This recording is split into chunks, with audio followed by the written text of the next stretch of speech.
إن الحمد لله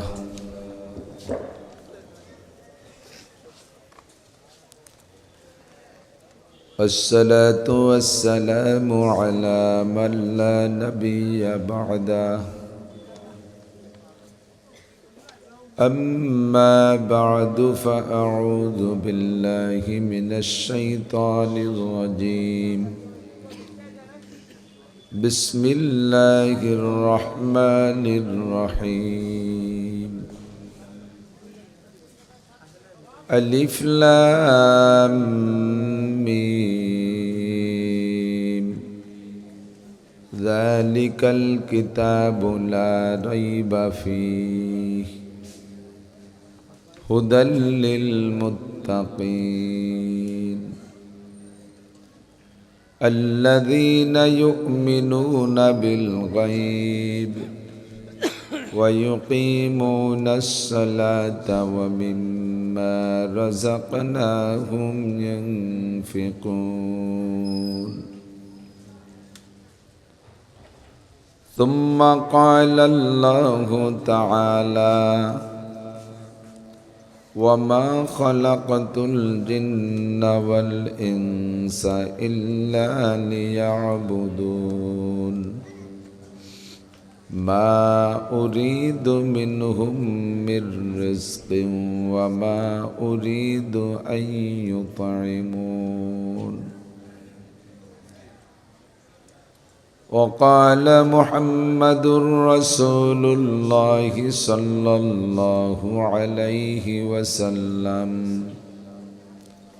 لا يؤمن أحدكم حتى يكون هواه تبعا لما جئت به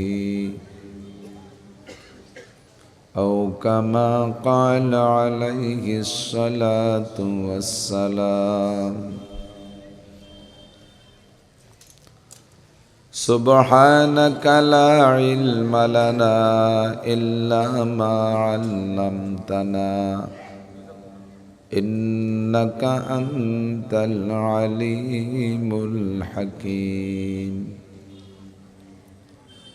رب اشرح لي صدري ويسر لي أمري واحلل عقدة من لساني يفقه قولي رب زدني علما اللهم بارك لنا في رجب وشعبان وبلغنا رمضان اللهم أرنا الحق حقا وارزقنا اتباعه وأرنا الباطل باطلا وارزقنا اجتنابه সকলে বলি আমিন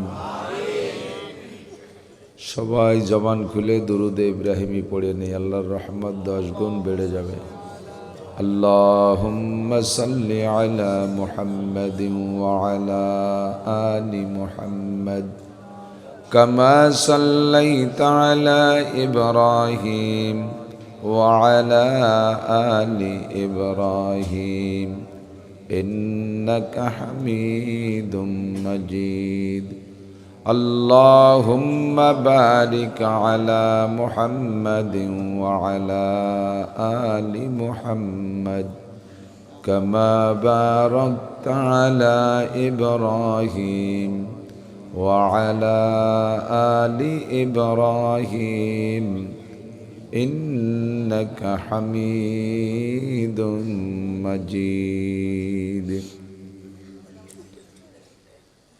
ঐতিহ্যবাহী বাকুশফুল ইমদাদুল উলুম কওমি মাদ্রাসা কর্তৃক আয়োজিত বাৎসরিক নুরানি কুরআনী মাহফিলের সম্মানিত সভাপতি মাদ্রাসার সুযোগ্য সুদক্ষ সভাপতি মোহতামিম সাহেব হুজুর মুহাদ্দিসিন কিরাম আসাতিজায়ে কিরাম আজকের মাহফিল উপলক্ষে দাওয়াতি উলামাই কিরাম এই অঞ্চলের অনেক অনেক উলামাই কিরাম আইম্মায়ে মাসাজিদ মাদ্রাসার আজিজ আমতুলাবা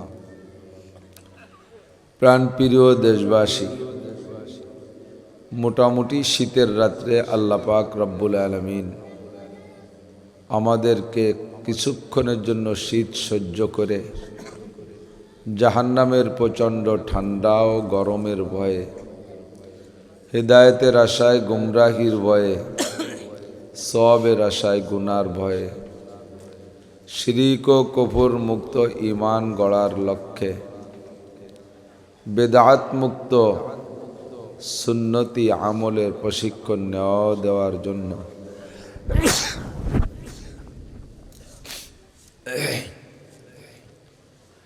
নবীওয়ালা আখলাক 24 ঘন্টা সময়কে ইবাদতে পরিণত করার সিস্টেম শিখার জন্য, শিখানোর জন্য আসার বসার তৌফিক এনায়াত করেছেন। এজন্য শুকর আদায় করি আলহামদুলিল্লাহ।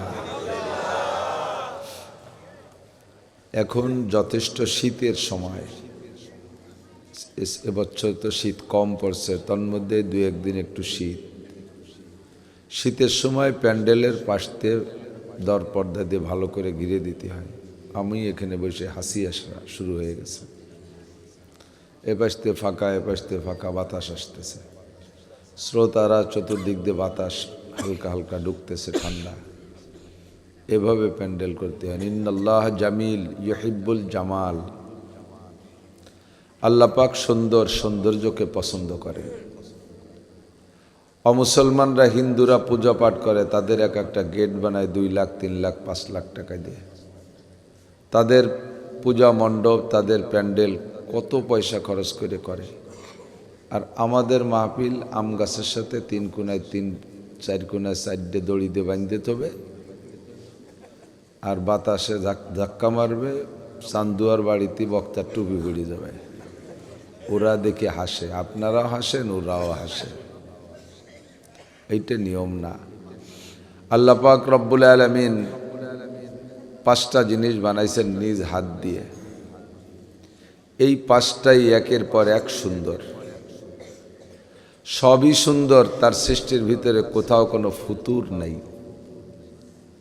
হাল তারা মিন ফুতুর সুম্মা রজিউল বাসার কাররাতাইনি ইয়ানকালিব ইলাইকাল বাসারু খাসিআন ওয়া হুয়া হাসির।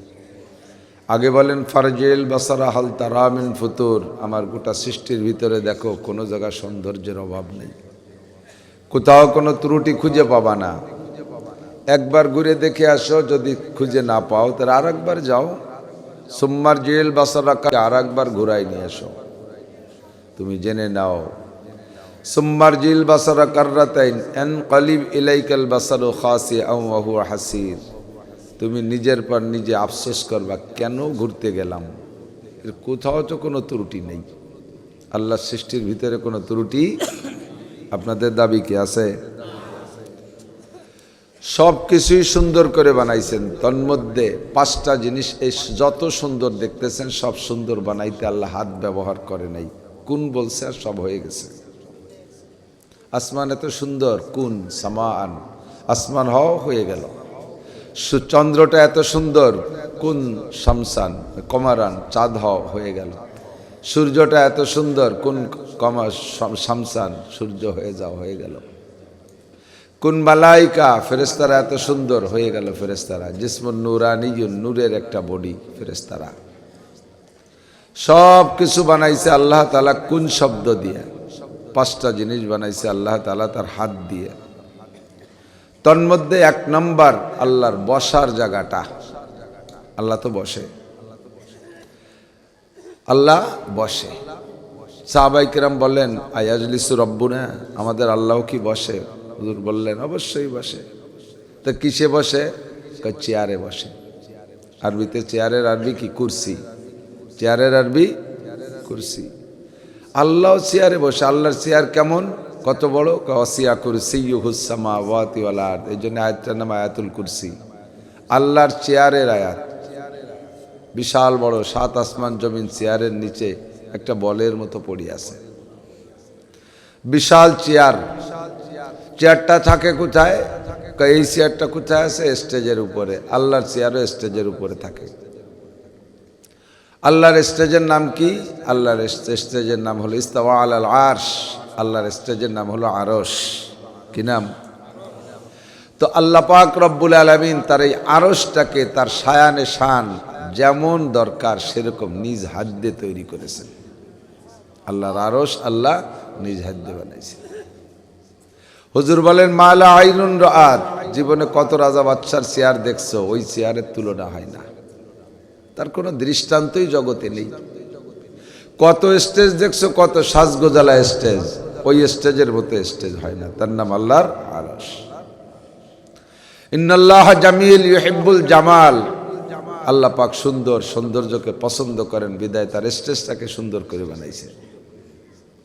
2 নম্বরে আল্লাহ পাক যেই কলম দিয়ে লিখবেন, লেখেন, তকদির লেখে, মানুষের তকদির লেখে, 104 খানা আসমানি কিতাব লিখেছেন কলম দিয়ে। ওই কলমটা আল্লাহ তাআলা নিজে হাত দিয়ে বানাইছে, পছন্দ মতো বানাইছে। আমাদের বাংলাদেশের এক বড় লোক, নাম তার মুসা বিন শামসের, আমাদের ফরিদপুর বাড়ি। উনার একটা কলম আছে, সেই কলমটার দাম 3 কোটি টাকা। কয় কোটি? 3 কোটি। এই কলম দিয়ে উনি তৌরাত, জাবুর, ইনজিল এগুলো লেখে, কোরআন শরীফ লেখে। সুইস ব্যাংকে টাকা উঠাইতে যেই কলমটা দিয়ে উনি সই দেয়, ওই কলমটার দামই 3 কোটি টাকা। তো মুসা বিন শামসেরের সুইস ব্যাংকের সুই দিয়ে টাকা উঠাতে যদি 3 কোটি টাকার কলম বানায়, আল্লাহ পাক 104 খানা আসমানি কিতাব লিখতে কেমন কলম বানাইতে পারে, ওই রকমই বানাইছে। 3 নম্বরে আল্লাহ তাআলা 8টা জান্নাতের মধ্যে জান্নাতে আদন নামে একটা জান্নাত আছে, এই জান্নাতটা আল্লাহ নিজ হাতে তৈরি করেছেন, যেমন পছন্দ হয় সেরকম বানাইছে। তবে এর চাইতে ফেরদাউস আরো সুন্দর, সবচেয়ে শ্রেষ্ঠ ফেরদাউস। আর আমাদের নবী এবং আমাদের নবীর উম্মত যারা জান্নাতি হবে, তাদের জান্নাতুল ফেরদাউসের ভিতরে মেহমানদারি হবে ফেরদাউসি নুজুলা। ইন্নাল্লাযীনা ক্বালু রাব্বুনাল্লাহু সুম্মা ইসতাকামু তাতানাজ্জালু আলাইহিমুল মালায়েকা আল্লা তাখাফু ওয়া লা তাহজানু ওয়া আবশিরু বিল জান্নাতিল্লাতী কুনতুম তুআদুন নাহনু আউলিয়াউকুম ফিল হায়াতিদ দুনিয়া ওয়া ফিল আখিরাহ ওয়া লাকুম ফিহা মা তাশতাহি আনফুসুকুম ওয়া লাকুম ফিহা মা তাদউন। এরপরে হলো নুজুলাম মিন গফুরির রহিম। ফেরদাউসের মধ্যে আপনাদেরকে দিয়ে বলবে যা বলবা তা পাবা, যা ভাববা তাও দেয়া হবে। একটু বলেন সুবহানাল্লাহ। অবশেষে আল্লাহ বলবেন, এ তো তোমরা চাইয়ে নেছো, কল্পনা করে করে নেছো, আমার পক্ষ থেকে একটা মেহমানদারি আছে। নুজুল মানে মেহমানদারি, নুজুল মানে মেহমানদারি। আল্লাহর পক্ষ থেকে একটা মেহমানদারি হবে জান্নাতুল ফেরদাউসে, আপনারাই পাবেন, অন্য নবীর উম্মতরা বসবে না। তো 8টা জান্নাতের ভিতরে আল্লাহ তাআলা নিজ হাত দিয়ে পছন্দ মতো বানাইছে জান্নাতুল কি বলা হয়, জান্নাতে আদন, এটা বানাইছেন আল্লাহ তাআলা। 4 নম্বর আল্লাহ তাআলা মুসা আলাইহিস সালাতু ওয়াস সালামের তৌরাত খান লিখেছেন ওই কলম দিয়ে নিজ হাত দিয়ে, এই 4টা। 5 নম্বর সমস্ত মানুষের মাথা বানায় আল্লাহ তাআলা। মাথা বানায় কে? আল্লাহ তাআলা। এবার এই 5টার কোনোটার চেয়ে কোনোটা সুন্দর কম না। কয় যে তাহলে তো আমাকে কোরআন শরীফ ফাঁসে পড়ে গেল মনে হয়। মুসা আলাইহিস সালামের তৌরাত লেখছে নিজ হাত দিয়ে, আমাকে খান তো আল্লাহ দিয়ে লেখে নাই। আমাকে কোরআন সম্পর্কে আল্লাহ পাকের বক্তব্য হলো, কোরআন এটা আমার কালাম। কোরআন সম্পর্কে বলি কিতাবুল্লাহ বলি না। মুসা আলাইহিস সালামের কিতাবের নাম কিতাবুল্লাহ, ঈসা আলাইহিস সালামের কিতাবের নাম কিতাবুল্লাহ, দাউদ আলাইহিস সালামের কিতাবের নাম কিতাবুল্লাহ, আর আমাদের কোরআন শরীফের নাম কালামুল্লাহ। কি বলেন? মানে এলাকায় যে মাঝে মাঝে 2-1 কালামুল্লাহ আছে, সেই কালামুল্লাহ? কালামুল্লাহ এটা আল্লাহর সরাসরি জবান নিঃসৃত ভাষা।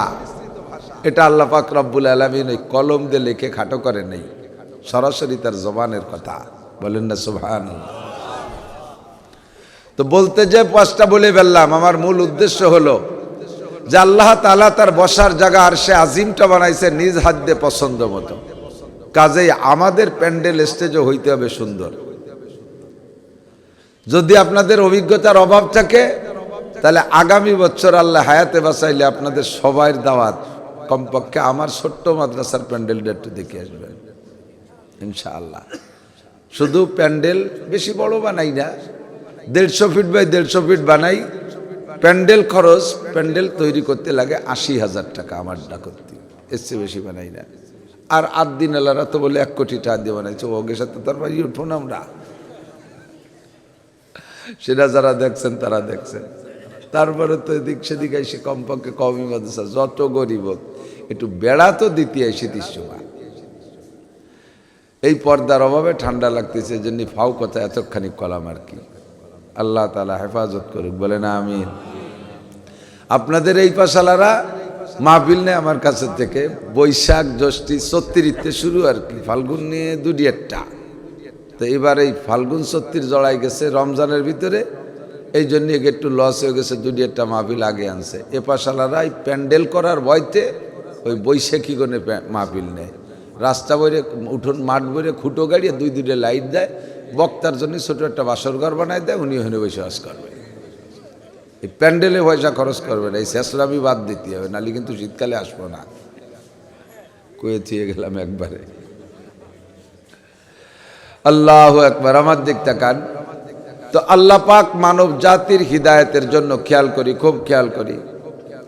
আমাকে আপনাকে প্রত্যেকটা মানুষকে প্রত্যেকের জন্যই বলি আশাজুকাল মাদুম, 2-1টা ব্যতিক্রম বোকা শোকা থাকলেও ওগুলো ধর্তব্য না।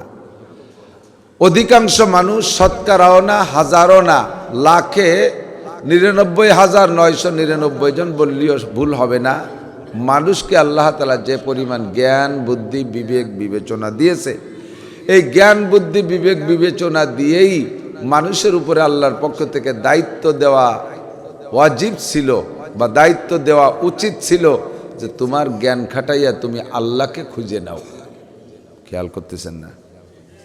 তা ফাঁকে ফাঁকে দেওয়ার বাদাম খাচ্ছেন, একসাথে 2 কাজ ভালো হয় নাকি? 1 কাজ করতে হবে। যদি বাদাম খাতি হয় তাহলে আপনারা ওখানে আমার সাইডে দেন, আগে খাইয়ে শেষ করি, পরে হবে। আর যদি তা নয় তাহলে সবাই বন্ধ করতে হবে। আমি দূরিতে এসে বক বক করবো আর আপনি বাড়ির মানুষ বাদাম খাবেন, এই অসামাজিকতা তো করা যাবে না। মানুষকে আল্লাহ যে জ্ঞান দিয়েছে, এই জ্ঞান বুদ্ধি বিবেক বিবেচনা দেই আল্লাহকে খুঁজে নিয়ে ওয়াজিব ছিল। কারণ এই মানুষ তার জ্ঞান বুদ্ধিকে কাজে লাগাইয়া হাজারো না থাকা জিনিসকে তৈরি করেছে। মোবাইল ছিল না, বানাই নেই মানুষ, কি দিয়ে সংযোগ করলে এর সাথে বা এর সাথে এই তারের সাথে ওই তার, এর সাথে ওই দিয়ে কুন্ডারে জড়ালি একটা মোবাইল, আর তাই দিয়ে সারা দুনিয়া বলে গল্প করা যায়, শুধু কথা কওয়া যায়, আবার কনেওয়ালারে দেখাও যায়, শুধু ছবি দেওয়া যায় তা না, ভিডিও, তার সাথে A to Z কথা গল্প স্বল্পর মতো কেমন সামনে বসে। এতটা আবিষ্কার করছো তোমার ব্রেন দিয়ে, ক্যামেরা বানাইছো তোমার ব্রেন দিয়ে, মাইক বানাইছো তোমার ব্রেন দিয়ে, একটাও দুনিয়ায় ছিল না। কারেন্ট বানাইছো তোমার ব্রেন দিয়ে, এমন অস্ত্র বানাইছো যার একটা অস্ত্র মেরে দিলে সারা দুনিয়া গারদ হয়ে যায়, এ তোমার ব্রেন দিয়ে বানাইছো। কিভাবে বুঝলে যে এইটার সাথে এইটা সংযোগ দিলে এই বোমাটা তৈরি হয়? রকেট বানাইছো তোমার ব্রেন দিয়ে, বিমান বানাইছো তোমার ব্রেন দিয়ে, মঙ্গল গ্রহ কোথায় সেখানে তুমি গিয়েছো তোমার ব্রেন খাটাইয়া, যাওয়ার জন্য যে যানবাহন রকেট তা তুমি তৈরি করেছো, চাঁদে গিয়েছো তুমি মধ্যাকর্ষণ স্টেশন তৈরি করেছো, 6 মাইল মাটির নিচে কি আছে তা তুমি উপরে বসে বলে দিতে পারো। আপনারা জানেন না, আমি গিয়েছিলাম কুড়িগ্রাম না পঞ্চগড় ঠাকুরগাঁও, ওখানে গিয়ে পাথরের খনি দেখতে গেলাম, মাহফিল ছিল কাছে। যাওয়ার পরে এক আজীব দেখে আমি আশ্চর্য হয়ে গেছি, আল্লাহু আকবার। এই যে রাস্তায় কালো পাথর যেগুলো আনতেছে ট্রাকে করে উত্তরবঙ্গে থেকে, এই পাথরগুলো আসতেছে 2000 ফিট মাটির নিচে পাথরের পাহাড়, সেই পাহাড় ভাঙ্গিয়ে সেখান থেকে বের করে আনতেছে উপরে। রাশিয়া ইউক্রেন যুদ্ধ না, ওই ইউক্রেনের বিজ্ঞানী ওই জায়গায় আইসা, ও তো আর তো ওই পাশে রাশিয়াতে বা ইউক্রেনেতে মাটির তল দিয়ে আইসে তো দেহে যায়নি যে বাংলাদেশের এই জায়গায় একটা পাহাড় আছে। ওই জায়গা আইসা ওই জায়গা ছিদ্র করে ফুটো করে তলে যাইও দেখে নাই, মাটির উপরে বসে 1 মুঠ মাটি নিয়ে পরীক্ষা করে কয় যে এই জায়গা পাথরের পাহাড় আছে। এই পাহাড় বের করা যাবে কিভাবে? পাথর খুব মজবুত পাহাড়, পাথর খুব মজবুত পাথর, ওখান থেকে ডিপ করছে, খুঁজছে, আমি দেখে আসছি। সেই ডিপ দিয়ে 2000 ফিট নিচে যায়, ইসে করে লিফটে করে। আমার সামনে 10 জন গেল, আমাকেও ম্যানেজার সাহেব বলতেছে, ইন্ডাস্ট্রিজের ইনচার্জ যিনি আছে ওখানে, উনি বলতেছে হুজুর যাবেন নাকি নিচে? 2000 ফিট নিচে যাইতে মাত্র 2 মিনিট সময় লাগে। এত দ্রুত গতির এই লিফট বানাইছে। আমি কই না, আমি ও জায়গায় যাবো না। যারা যাচ্ছে ওকে যা দেখি আমার দম বন্ধ হয়ে আসতেছে, আমি ওই জায়গায় যাবো মূর্তি। আর অত নিচেই গেলি যদি ফেরেশতারা আইসে কয় যে আইসো যখন মার রব্বুকা, পাইছি যখন হাতের মাথায় কম আর রব্বুকা, এমনও রেডি হইনি ও কর কায়দা নেই, আমি যাব না। আশা হাসিখানি করলো। এই পাথর উঠছে ওখান থেকে, সিস্টেম হলো যাইয়া এই 10 জন যাইয়া বোমা নিয়ে গেছে, মেটার বোমা নিয়ে বিভিন্ন পয়েন্টে সেট করে দিয়েছে। আগে পাথরের পাহাড়ের পাশে খুঁজছে জায়গা বানাইছে, বানাইয়া এরপরে যে ওখানে বোমাগুলো সেট করে দিয়ে আসে। ওরা চলে আসার পরে উপরের থেকে রিমোট চাপ দেয়, রিমোট কন্ট্রোল বোমা। এই বোমাগুলো ওখানে বাস্ট হয়, বিশাল বিশাল খান্ডা খান্ডা করে খান খান করে পাহাড় ফাটিয়ে ফেটে টুকরো হয়। এই পাথরকে সেখান থেকে উঠায় আবার কি দিয়ে ওই মাটির নিচ থেকে উপর পর্যন্ত রেল লাইন করছে। রেলের বগি আছে, বড় বগিটা এই ছোট ছোট, এই স্টেজের 4 ভাগের 1 ভাগ সাইজ ছোট ছোট বগি। এই বগির ভিতরে আবার ওই পাথর ধরে উঠবে কিনা ও জায়গা যাইয়া, পাথরের কাছে ওজন, ওই জায়গা আবার কিরান পাঠাইছে, সেই কিরানে পাথর উঠে দেয়। আর ওখান থেকে রেল বগিতে আসে, আইসা উপরে অনেক কারবার আছে সেভাবে যায়, সেগুলো মেশিন দিয়ে ভেঙে ভেঙে ছোট বড় বিভিন্ন বানাচ্ছে। হাজার হাজার লক্ষ লক্ষ টনকে টন। উন্ডা বললেন আরো 100 বছর উঠাইলেও একটা পাহাড় শেষ করা যাবে না, এরকম পাহাড় মাটির তলতে বহুত আছে। আল্লাহু আকবার। তো আল্লাহ পাক বলেন তোমার যে জ্ঞান দিছি, বুদ্ধি দিছি, মাটির উপরে বসে 2000 ফিট মাটির নিচের পাহাড় সম্পর্কে তুমি জ্ঞান অর্জন করেছো, খবর রেখেছো, এটা তুমি জানতে পারছো।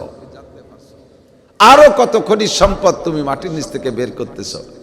এত জ্ঞান দিছি বিদায় আমি আল্লাহ পাক যদি তোমারে ওয়াজিব করে দিতাম তুমি মাটির নিচে পাহাড় বের করতে পারো, মাটির নিচে তেলের খনি, লোহার খনি, স্বর্ণের খনি, গ্যাসের খনি কোথায় আছে তা তুমি বের করতে পারো। উপরে বসে যেগুলো দেখা যায় না সেগুলো তুমি খুঁজে বের করতে পারো। তুমি মঙ্গল গ্রহ, চাঁদের দেশে মধ্য আকর্ষণে যেতে পারো। তোমার এই ব্রেন খাটাইলে তুমি তোমার সৃষ্টিকর্তা আল্লাহকে খুঁজে বের করতে পারতা। আমি যদি ওয়াজিব করে দিতাম যার যার জ্ঞান খাটাইয়া ব্রেন খাটাইয়া তুমি এগুলো করো, তাও আমি দিতে পারতাম। কিন্তু আমি আল্লাহ পাক রব্বুল আলামিন তোমাদের ইহসান করেছি, অনুগ্রহ করেছি, এভাবে কঠিন বোঝা তোমার পর চাপায় না দিয়া তোমার আল্লাহকে চেনার জন্য আমি বক্তা পাঠাই দিয়েছি 2.5 থেকে 3 লক্ষ। আমার রুহের জগতে বসাইয়া আমি 2.5-3 লক্ষ নবী রাসূলকে আমি আমার সাথে সম্পর্ক করাইয়া, পরিচয় করাই দেয়া, শিক্ষা দীক্ষা দিয়া দুনিয়ায় পাঠিয়েছি। আমি ভুলা মানুষগুলোকে আমারে চিনে দাও। তোমার সৃষ্টিকর্তা আল্লাহ, খালেক তোমার আল্লাহ, মালিক তোমার আল্লাহ, রাজ্জাক তোমার আল্লাহ, সত্তার তোমার আল্লাহ, সর্বময় ক্ষমতার মালিক তোমার আল্লাহ, রব তোমার আল্লাহ। একটু জোরে বলেন এই সব সিফাতের মালিক কে? সব কিছুর মালিক তোমার আল্লাহ, তোমার সৃষ্টিকর্তা তোমার আল্লাহ। জমিনের মালিক কে? যদি জমিনের মালিক আল্লাহ হয় তাহলে জমিনের উপরে জমিনকে পরিচালনা করার সংবিধান হবে কার? কুলিল্লাহুম্মা মালিকাল মুলক, এ জগতের মালিক আল্লাহ। তুতিল মুলকা মান তাশা ওয়া তানজিউল মুলকা মিম্মান তাশা। যখন যাকে খুশি কিছুদিনের জন্য পাওয়ার দেয়, আবার তার হাত থেকে ঘাড় ধরে সরাইয়া তার হাত থেকে ছুটাইয়া আরেকজনকে পাওয়ার দেয়। আল্লাহ কা ইনিল হুকমু ইল্লা লিল্লাহ। যেহেতু জমিন আমার, কাজী এর ভিতরে সংবিধান চলবে আমার। জানি না রব্বুল আলামিন তোমার সংবিধান কি? আল্লাহ পাক বলেন আমার সংবিধান যুগের পার্থক্যে, মানুষের যোগ্যতার পার্থক্যে আমি সংবিধান বই চেঞ্জ করেছি। আমার সংবিধান বইয়ের নাম হলো আসমানি কিতাব। কি কিতাব? আসমানি কিতাব। এটা ডক্টর ইউনূস সাহেবের লেখা না, এটা আমাদের ডক্টর কামাল সাহেবের লেখা না, এটা বঙ্গবন্ধু শেখ মুজিবুর রহমানের লেখা না, এরা প্রেসিডেন্ট জিয়াউর রহমানের লেখা না, এটা প্রেসিডেন্ট এরশাদের লেখা না। আসমানি কিতাব সম্পূর্ণ আল্লাহ তার কুদরতি কলম দিয়ে 104 খানা আসমানি কিতাব আমাদের সংবিধান বই হিসেবে তৈরি করে পাঠিয়েছেন। তবে কিয়ামত পর্যন্ত একটা বই যথেষ্ট ছিল, সেটার নাম কোরআনে কারিম। আদম আলাইহিস সালামের সময় যদি আল্লাহ কোরআন নাজিল করতেন, কোরআনে কারিম এত সুন্দর কিতাব, এমন জামিউল কালাম, কোরআনের নাম একটা নাম হলো জামিউল কালাম, এর ভিতরে যাহা কিছু আজ দরকার সব কিছু ওর মধ্যে আছে। এই একটা কিতাব আদম আলাইহিস সালামের সময় আল্লাহ পাঠিয়ে দিলে তাতে কিয়ামত পর্যন্ত চলতো। কিন্তু আল্লাহ কোরআনকে আগে না পাঠাইয়া আরো অনেক অনেক কিতাব আগে পাঠানোর কারণ কি? কয় সব জামানার মানুষের যোগ্যতা একরকম না, যে জামানার মানুষের যোগ্যতা যেমন ও জামানার জন্য কিতাব লাগবে তেমন। সব ক্লাসের ছাত্রদের যোগ্যতা একরকম না, যে ক্লাসের ছাত্র যেমন সে ক্লাসের বই তেমন, যে ক্লাসের ছাত্র যেমন ওই ক্লাসের শিক্ষক তেমন। কতক্ষণ? ক্লাস 1-এর ছাত্র যোগ্যতা কম, তাদের জন্য নরম বই, তাদের জন্য একেবারে সহজ বই। ধীরে ধীরে ক্লাস বাড়ে আর ধীরে ধীরে বই কঠিন হয়, আর উস্তাদও যোগ্যতা সম্পন্ন হতে থাকে। আল্লাহু আকবার। এমএ ক্লাসের বই পড়ানোর জন্য প্রাইমারির শিক্ষক দ্বারা সম্ভব না। আবার এমএ ক্লাসওয়ালাদেরকে প্রাইমারির বই দিলে তৃপ্তি পাবে না। আবার এমএ ক্লাসের বই ক্লাস 1, 2, 3, 4, 5 দিলে তারা পড়তে পারবে না। এই জন্য ছাত্রদের যোগ্যতার মাপের বইয়েরও পার্থক্য, শিক্ষকেরও পার্থক্য। আদম থেকে নূহ আলাইহিস সালাতু ওয়াস সালাম পর্যন্ত মানুষ ছিল একেবারে সরল। ওই সময়টার নাম রাখছে জামানায় তুফুলিয়াত, শিশুকাল, মানব জীবনের শিশুকাল। শিশুরা ছোটরা যেমন বোঝে না, তাদের উপরে শরীয়তের বিধানও এরকম আসে না। নাবালেগ থাকতে কি নামাজ ফরজ নাকি? কতক্ষণ না? রোজা ফরজ, হজ ফরজ, যাকাত ফরজ, পর্দা ফরজ, কিচ্ছু নাবালেগের উপরে ফরজ না। এই জন্য আদম আলাইহিস সালাম থেকে নিয়ে নূহ আলাইহিস সালাম পর্যন্ত কঠিন কোনো শরীয়তের বিধান ছিল না, শুধু আল্লাহর কলেমা ছিল, আল্লাহকে বিশ্বাস করে এই কথাটা ছিল। আমরা ছোটকে পড়াই না, আব্বু কও লা ইলাহা ইল্লাল্লাহ মুহাম্মাদুর রাসূলুল্লাহ, কলেমা ছোটদেরকে পড়াই। আল্লাহ তাআলা নূহ আলাইহিস সালাম পর্যন্ত মানুষকে এই কলেমা পড়ানোর দাওয়াত দিয়েছিলেন আদম আলাইহিস সালামের মাধ্যমে। কিতাবের ভিতরে সহজ সরল মাসালা ছিল যেগুলো ছোটরা পালন করতে পারে। কোনো ইতিহাসে লেখে আদম আলাইহিস সালাম থেকে নিয়ে নূহ আলাইহিস সালাম পর্যন্ত সময়টাকে বলা হয় শিশুকাল, যার কারণে শিশুদের যেমন দাড়ি মোছ হয় না, ওই সময়কার মানুষের বয়স হতো অনেক কিন্তু দাড়ি মোছ গজাতো না। শিশুকাল। সর্বপ্রথম নূহ আলাইহিস সালাম থেকে দাড়ি মোছ গজানো শুরু হয়েছে। নূহ থেকে নিয়ে ইব্রাহিম আলাইহিস সালাম পর্যন্ত সময়ের নামগুলো শাবাবাদ, যৌবনকাল।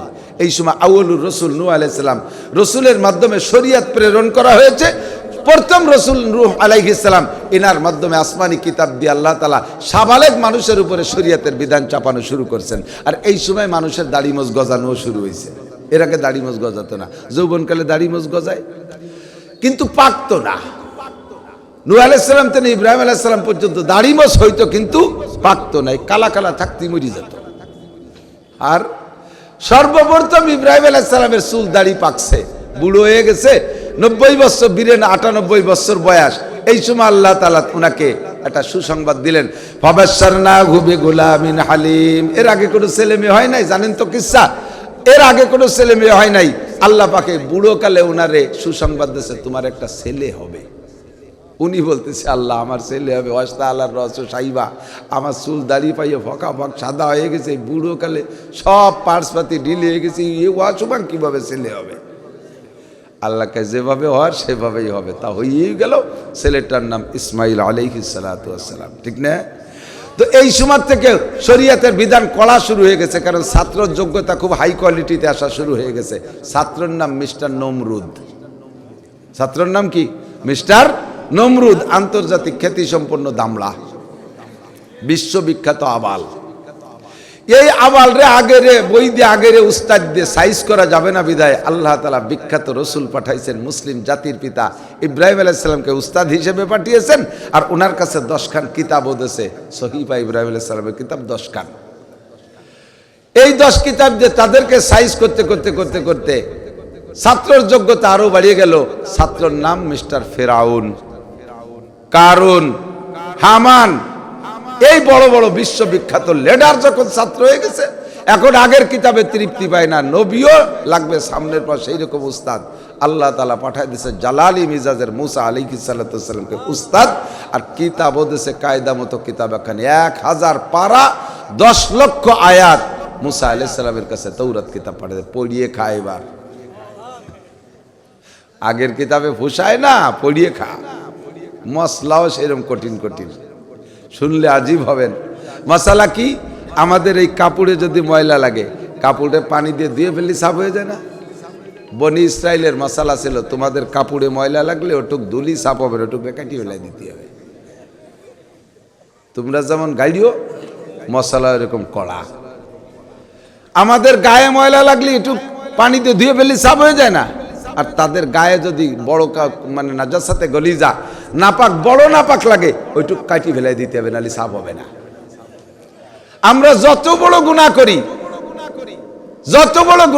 যতক্ষণ পর্যন্ত বড় ধরনের হত্যাযোগ্য যে গুনাহ, এই হত্যার যোগ্য যে গুনাহ, এই গুনাহ করার আগ পর্যন্ত বা ওই গুনাহ করলেও যদি ধরা না পড়ি, অতক্ষণ পর্যন্ত আমাদের সমস্ত গুনাহ ক্ষমার পাওয়ার জন্য একটা মাত্র তাবিজ, সেটা হলো অন্তর থেকে তওবা করা। আস্তাগফিরুল্লাহ রাব্বি মিন কুল্লি